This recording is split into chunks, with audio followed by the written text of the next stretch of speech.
तो आप सबको नमस्ते प्रणाम। मैं आपका अपना ठाकुर प्रखर सिंह और रात के 10 बज चुके हैं और कहानी का जो सिलसिला है बदस्तूर जारी है।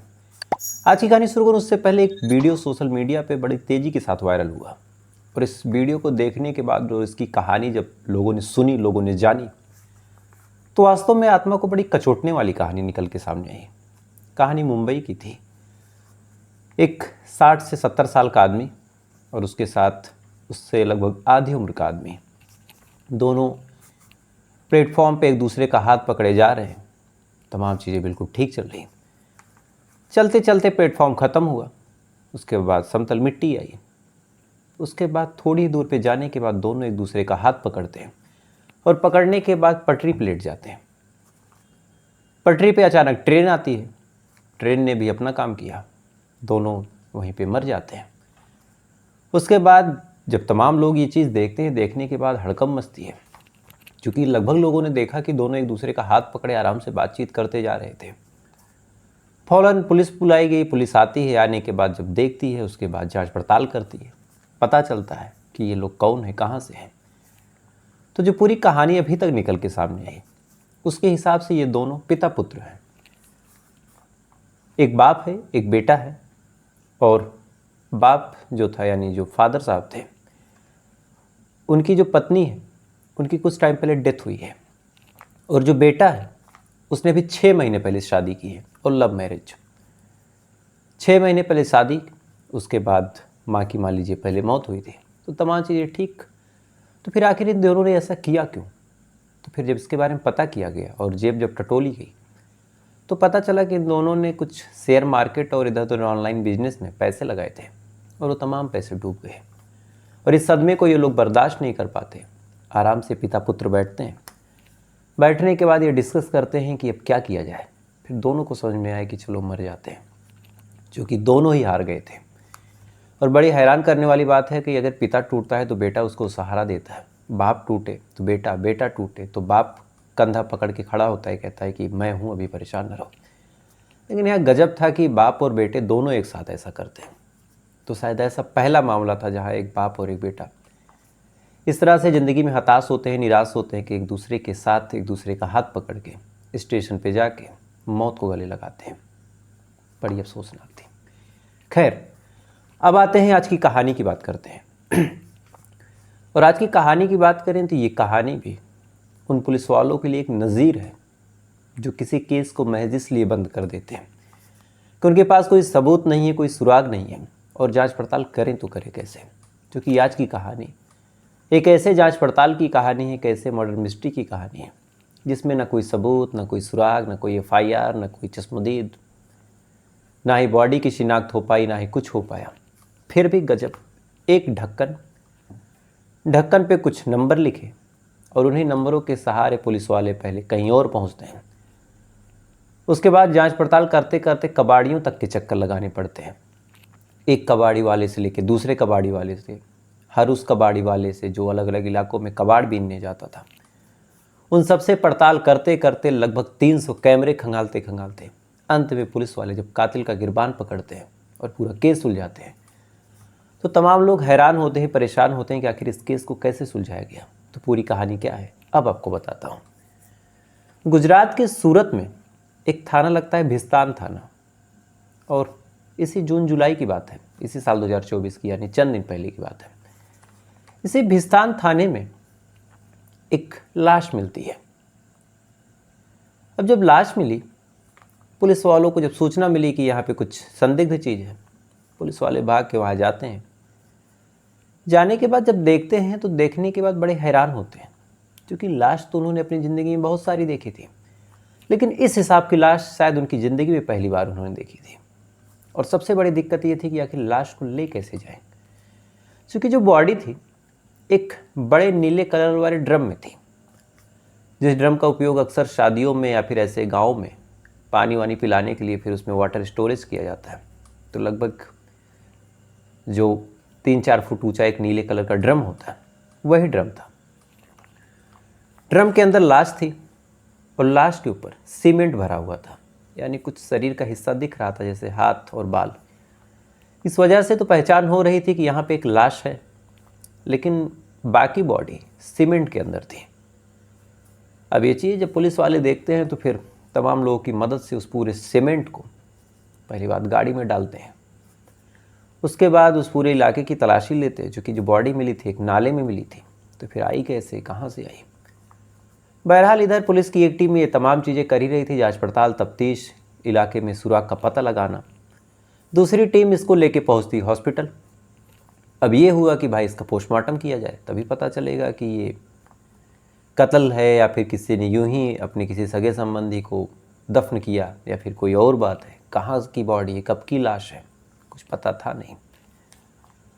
अब बड़ी चुनौती ये थी कि आखिर इस लाश को चीड़ा फाड़ा कैसे जाए, क्योंकि अगर कुछ हिस्से हटा दे तो बाकी जो बॉडी थी वो सीमेंट के अंदर पूरी दफन थी और सीमेंट पूरा कंक्रीट बन चुका था। तो कंक्रीट को तोड़े कैसे, और तोड़ने में कहीं बॉडी ना इंजर्ड हो जाए, और बिना तोड़े पोस्टमार्टम होगा कैसे। अब ये तमाम सवाल थे। बहरहाल पहले कटर की मदद से उस ड्रम को काटा गया, उसके अंदर से फिर पूरा सीमेंट का वो शेप निकाला गया। उसके बाद बड़ी ही बारीकी से ग्राइंडर से और तमाम मशीनों से सीमेंट के उस पूरे जत्थे को तोड़ना शुरू किया गया। कई घंटे की कड़ी मशक्क़त लगी। उसके बाद जैसे तैसे करके बॉडी को बाहर निकाला गया। जब पूरी बॉडी बाहर निकली तब पता चला कि ये लाश एक महिला की है। इसके बाद अब इसका पोस्टमार्टम शुरू हुआ। घंटों तक पूरा पोस्टमार्टम का जो प्रक्रिया थी वो की गई। उसके बाद पता चला कि जो मरने वाली है इसकी मौत लगभग 3 दिन पहले हुई है, और मौत की वजह गले पे चोट, यानी किसी ने गला दबा के कत्ल किया। अब जब ये चीज़ पुलिस वालों ने देखी तो जाहिर सी बात है ये मामला कत्ल का था। तो फिर अब कत्ल यानी 302 के तहत अज्ञात लोगों के खिलाफ पुलिस वालों ने पहले मुकदमा दर्ज किया। उसके बाद तलाश शुरू की। अब तलाश कैसे करें। सबसे पहले आसपास के लोगों से पूछा कि भाई किसी ने कुछ देखा। तमाम लोगों से जब पूछताछ हुई तमाम लोगों ने कहा कि नहीं साहब, हमने कुछ नहीं देखा। फिर ये पता किया गया कि सबसे पहले इस ड्रम को किसने देखा। उसके बाद उससे पूछताछ की कि क्या आपको कुछ पता है, आपने यहाँ पे किसी को खड़े देखा या फिर किसी को फेंकते देखा, कोई संदिग्ध आदमी यहाँ दिखाई दिया। लेकिन फिर वो शख्स भी मना करता है और कहता है कि साहब हमने कुछ नहीं देखा। अब पुलिस वाले फिर परेशान किया, आखिर अगर कोई देख ही नहीं रहा तो फिर हम करें क्या। हैरान परेशान पुलिस वाले जांच पड़ताल करते रहे, तफ्तीश करते रहे। ना ही कहीं कोई सबूत, ना ही कहीं कोई सुराग। आसपास के थाने में भी पता किया कि भाई कहीं कोई कंप्लेन वगैरह दर्ज हो तो यहाँ से बात बन जाए, लेकिन कहीं भी कोई मिसिंग कंप्लेन भी नहीं दर्ज। अब पुलिस वाले अलग परेशान, क्योंकि यहाँ 2-3 सवाल थे। पहला तो ये भी नहीं पता कि ये ड्रम आया कहाँ से, क्योंकि मामला एक नाले का था। दूसरी दिक्कत ये थी कि मरने वाली कहाँ की है, कातिल ने इसको कहाँ से मार के कहाँ फेंक दिया। चूँकि जिस हिसाब से लाश को सीमेंट में डाला गया था, जाहिर सी बात है कातिल बहुत ज़हीन दिमागी था और उसके पास बाकायदा इत्मीनान से टाइम था लाश को छिपाने का। तो फिर कहाँ से लाके कहाँ फेंका ये भी नहीं पता। आसपास कोई सबूत नहीं, कोई कागज़ नहीं, कोई डॉक्यूमेंट नहीं, कोई आधार कार्ड नहीं, और कहीं किसी थाने में कोई कंप्लेन नहीं दर्ज। तो फिर आखिर पता करें कैसे। पुलिस वालों ने जो पहला काम किया पता करने के लिए, सबसे पहले उस महिला की तस्वीर को आसपास के इलाकों में सर्कुलेट करवाया, अलग अलग व्हाट्सएप ग्रुप में, अलग अलग मोबाइल फ़ोन पे, ये तमाम चीज़ें। और दूसरी तरफ एक और टीम थी, उसने सोचा कि इससे पहले कि कोई आए हमसे संपर्क करे, हम खुद भी अपने हिसाब से आगे बढ़ते हैं और जांच पड़ताल करते हैं, और जो कुछ सबूत है उसी हिसाब से काम करते हैं। तो सबूत क्या था और चीज़ें क्या थी। एक लाश यानी एक महिला की डेड बॉडी, जिसके कपड़े में कुछ ऐसा था नहीं, साथ ही एक ड्रम और सीमेंट के वहाँ पे जो टुकड़े पड़े थे उनके जमे हुए कंक्रीट के, बाकी कुछ नहीं। बॉडी पे कोई टैटू वैटू भी नहीं था, कपड़े भी नॉर्मल ही थे, किसी टेलर वेलर का नाम भी नहीं लिखा था। तो फिर अब करें क्या। पुलिस वाले अब हताश परेशान, कभी लाश को देख रहे हैं, कभी उस डिब्बे को देख रहे हैं, कभी सीमेंट के टुकड़ों को देख रहे हैं, कभी पॉकेट टटोल रहे हैं, कभी कपड़ों पे लगे लेबल को देख रहे हैं, कहीं से कुछ मिल नहीं रहा। इसी दौरान एक पुलिस वाले की नज़र उस ड्रम पे लिखे कुछ नंबरों पे पड़ती है। अब जब नंबरों पे उस आदमी की नज़र पड़ी तो उसने कहा कि साहब एक चीज़ है, ऐसे ड्रम हर घर में नहीं मिलते। या तो ये ड्रम किसी जो टेंट हाउस वाले होते हैं उनके पास होते हैं पानी वानी देने के लिए कि कहीं पे टेंट वेंट जाए, लेकिन वहाँ भी ये ड्रम किसी फैक्ट्री से ही आते हैं, चूँकि अलग अलग कारखानों में इन ड्रमों में सामान आता है, वहीं से फिर लोग सेकेंड हैंड में ख़रीद लेते हैं। तो फिर अगर कुछ पता करना है तो पहले ये पता किया जाए कि ये ड्रम कहाँ से है, हो सकता है वहाँ से कुछ बात बन जाए। पुलिस वालों ने जब ये बात सुनी, उन्होंने भी कहा कि हाँ भाई बात तो ठीक है, तो चलो पहले ड्रम के बारे में पता करें। उन्होंने फिर उस नंबर के हिसाब से पता किया कि ड्रम कहाँ बिका था। पहले कंपनी से कांटेक्ट किया कि भाई आपने कहाँ बेचा था। जब कंपनी से कांटेक्ट किया तो पता चला कि गुजरात की एक फैक्ट्री में, उस इलाके में ये ड्रम आया था। पुलिस वालों ने कहा कि चलो कुछ तो बात आगे बढ़ी। उसके बाद पुलिस वाले उस फैक्ट्री में जाते हैं, वहाँ पूछते हैं कि भाई इस नंबर का ड्रम आपने किसको दिया। अब वो बंदा कहता है कि साहब इस ड्रम का तो हमने उससे जब अपने रिकॉर्ड खंगाले तो फिर उसने बताया कि ये ड्रम तो दूसरी जगह हमने शिफ्ट किया था। अब पुलिस की टीम कहती है कि कहाँ। उसके बाद वो लोग एड्रेस बताते हैं और पुलिस की टीम इस दूसरी जगह आती है। अब जब दूसरी जगह आती है तो वहाँ जब पूछा गया तो वहाँ वालों ने कहा कि साहब जो ड्रम था वो हमने अपने काम में जितना काम लेना था वो लिया, उसके बाद हमने कबाड़ी को बेच दिया था। अब ये बड़ी हैरान करने वाली बात, चूँकि शहर में सैकड़ों कबाड़ी हैं, किसको बेचा और फिर क्या हुआ, अब ये कैसे पता चले। पुलिस वाले ने कहा कि भाई किसको बेचा। अब उस बंदे ने कहा कि साहब कबाड़ी वाले को कौन याद रखता है, वो आया था, सामान लिया, लेके चला गया। पुलिस वाले ने कहा कि क्या तुम्हारे यहाँ कोई कैमरा है। उस आदमी ने कहा कि हाँ। पुलिस वाले ने कहा कि चलो उस दिन की कैमरे की फ़ोटोज़ दिखाओ। उसके बाद जब फ़ोटोज़ पुलिस वालों को दिखाई गई तो वहाँ से फिर कबाड़ी वाले की शक्लों को पुलिस वालों ने देखा और फिर जहाँ कबाड़ अपने लोग बेचते हैं वहाँ पे गए और वहाँ पे पता किया कि ये कबाड़ी वाला कहाँ का है।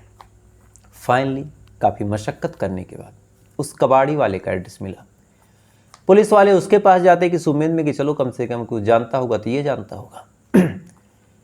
उसके बाद पुलिस वाले जब जाते हैं और उस कबाड़ी वाले से पूछते हैं कि तुमने इस ड्रम को किसको दिया था या फिर क्या किया था। उस कबाड़ी वाले ने बताया कि साहब ये जो ड्रम है ये मैं जैसे ही खरीद के आ रहा था, रास्ते में एक बाइक में मुझे शख्स मिला था, उसी ने मुझसे वो ड्रम खरीद लिया था, बाकी वो कौन है कहाँ का है मुझे नहीं पता। अब पुलिस वालों ने कहा कि यार फिर गजब गुत्थी खुल दी। एक बार हमें लगा कि चलो कुछ बात आगे बढ़ी, लेकिन अब इससे कौन खरीद के लेके गया, इतने बड़े गुजरात में हम कैसे पता करें। इसी दौरान पुलिस वालों ने कहा कि अच्छा एक बात बताओ, तुमसे उसने कहाँ खरीदा था। उस कबाड़ी वाले ने लोकेशन बताई।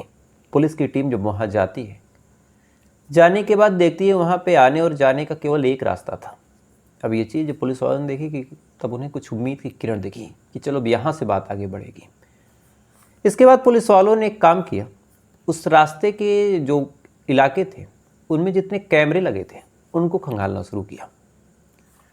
अब जब उनको खंगालना शुरू किया तो जो ऑन द रिकॉर्ड बात है, लगभग 300 कैमरे खंगाले गए।